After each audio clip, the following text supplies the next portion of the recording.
गीता अपनी ननंद और सास के साथ एक घर की छत के नीचे रह रहे थे। गीता की रात को तबीयत खराब हो जाती है और वह दवाई लेकर सो जाती है।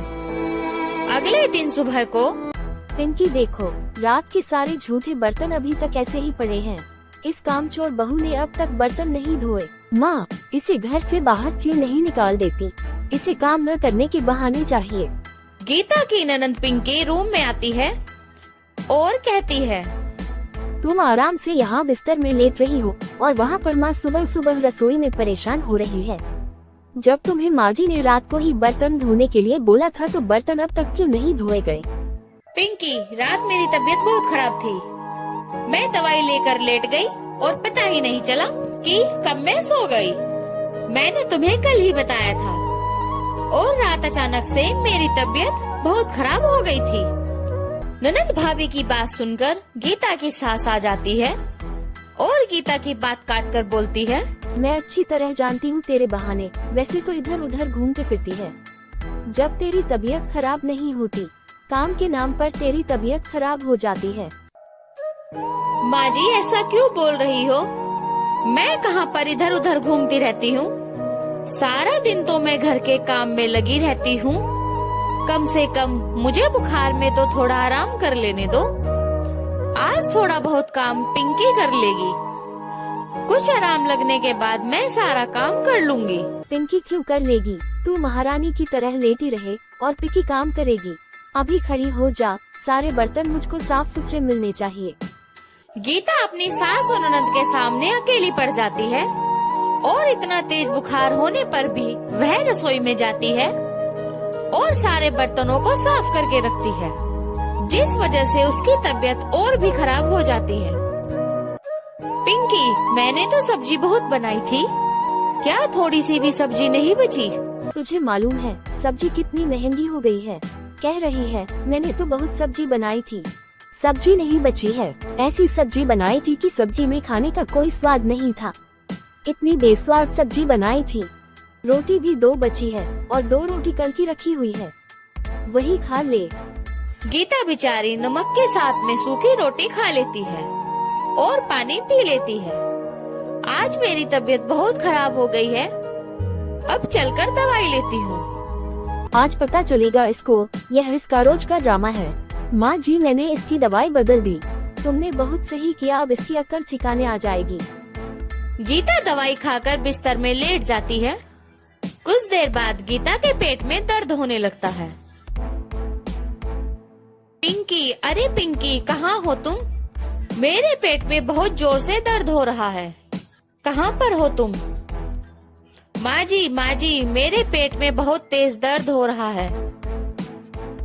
माँ, इसका ये रोज का ड्रामा है, पर रहने दो इसे। झूठ बोलना तो कोई इससे सीखे। पिंकी बेटा, तुम सही कह रही हो, ये बहुत कामचोर है। काम न करने के नए नए बहाने तलाश कर लेती है। हे भगवान, मेरी रक्षा करो। आज मेरी हालत बहुत खराब हो गई है। आप तो मुझे इन माँ बेटी के साथ छोड़कर दूसरे शहर में नौकरी करने चले गए और यह दोनों माँ बेटी मेरी इस हालत की जिम्मेदार हैं। बेचारी गीता रात भर दर्द से छटपटाती है। किसी तरह दिन निकलता है। ये देखो, इस महारानी ने अब तक बिस्तर नहीं छोड़ा। गीता, चल खड़ी हो, बाजार से राशन लेकर आ। माँ जी, मुझे चक्कर आ रहे हैं और मैं खड़ी भी नहीं हो पा रही हूँ। तो सामान कौन लाएगा? सुबह से इतनी देर हो गई है और अभी तो कुछ खाने पीने के लिए भी नहीं बना। जल्दी खड़ी हो और राशन लेकर आ और राशन लाकर रसोई में जाकर खाने के लिए कुछ बना। बेचारी गीता लड़खड़ाते हुए खड़ी होती है और फिर धीरे धीरे बाजार जाती है। गीता सामान लेकर आ रही थी, रास्ते में उसको चक्कर आता है और वह जमीन पर गिर जाती है। गीता के पड़ोस में रहने वाली एक महिला कमला गीता को उठाती है। कमला गीता को हॉस्पिटल में एडमिट करा देती है और इसकी सूचना उसके पति को दे देती है। पिंकी, तुम्हारी भाभी को बहुत तेज बुखार था। वह बाजार से राशन ला रही थी और अचानक वह चक्कर आकर गिर पड़ी।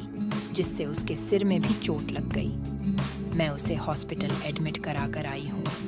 राशन लेने भेजा था और बाजार में भी ड्रामा कर दिया। आज आने दो इसको हॉस्पिटल से, इसको इस घर से बाहर निकाल देंगे। गीता का पति अमन छुट्टियों पर अपने घर आ जाता है। वह बहुत खुश था। घर आते ही वह माँ बेटे की बात सुन लेता है। बेटा, तुम नौकरी से आ गए। आ भी गया और तुम दोनों की बातें भी सुन ली। जब मैं यहाँ पर नहीं था तो मेरी गैर हाजिरी में तुमने गीता पर कितने जुल्म किए। नहीं भैया, भाभी ने तुम्हें हमारे खिलाफ भड़काया है। मैंने सब अपने कानों से सुन लिया। अब मैं यहाँ पर इस घर में नहीं रहूंगा और गीता भी यहाँ पर नहीं रहेगी। अब मैं उसको लेकर जा रहा हूँ। आप आ गए जी। अब की बार तो आपने बहुत देर लगा दी। आपके जाने के बाद माँ जी ने मुझे बहुत परेशान किया। बहुत तेज बुखार में भी मुझसे काम कराया गया और खाने के लिए ढंग से रोटी भी नहीं दी। यहाँ तक कि मेरी दवाइयाँ भी बदल दी, जिन्हें मैं खाकर बहुत ज्यादा बीमार हो गई। अस्पताल में मुझसे मिलने भी कोई नहीं आया। गीता, तुम चिंता मत करो। मैंने सब सुन लिया है और देख भी लिया। मेरे रहते हुए तुमको इतना कष्ट हुआ, इसके लिए मैं तुमसे माफी मांगता हूँ। अब तुम मेरे साथ चल रही हो। अब इस घर में हम एक पल भी नहीं रहेंगे। अमन गीता को अपने साथ लेकर चला जाता है। गीता, यह रहा हमारा सपनों का घर। अब हम यहीं पर रहेंगे और अपने सारे सपने पूरे करेंगे। अब तुम जल्दी से बताओ, तुमको यह घर कैसा लगा? यह तो बहुत सुंदर घर है। मैंने इसकी कल्पना भी नहीं की थी। अब मुझे आपसे कुछ नहीं चाहिए। हम दोनों यहाँ पर खुश हैं। अब हम यहाँ पर खुशी खुशी रहेंगे। गीता और अमन अपने सुंदर से घर में खुशी खुशी रहने लगते हैं।